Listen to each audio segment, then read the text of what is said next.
Hi, I'm Laney Shuler, and I'm here to tell you about one of our longboards for 2009. It's called the Full Works, and basically this design is a middle-of-the-road high-performance longboard. It has very contemporary features. It's light. It's out of our epoxy lightweight construction, so it's lighter than a polyester board.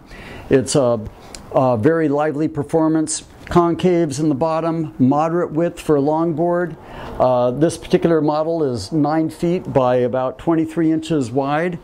So this is a very generous sizing, and I would consider it middle of the road in its size proportions for a modern day longboard. Some of the unique features of this board are moderate rocker, so it's excellent for early planing, paddling, and noseriding. Moderate width, and you can see with it, as in all of our longboards, we have a slightly reduced width of nose area, which enhances the tail maneuverability of the board in a broader range of conditions. I don't know how visible that is there in the camera. Get that turned around a little bit.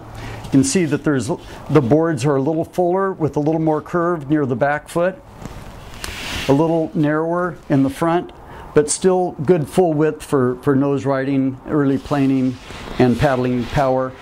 The bottom of the board has our typical open-ended concave. It has a nose concave with a slight tucked edge from about here to here to enhance nose riding, but it's rolled under so it doesn't catch when you're turning. The concave extends into a twin concave in the midsection, which creates good efficiency of planing in the midsection, but the convex in the very middle allows for a little pivot when you're on the tail. It makes the board a little looser up in the front.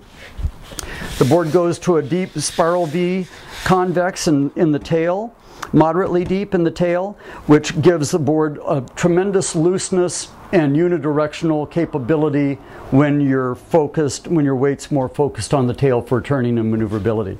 So it's a great all-around longboard shape. Fantastic. I love this shape. It's set up typically with our own design of fins, which is usually a little smaller main fin than most people use on their longboards because our fin position is more concentrated.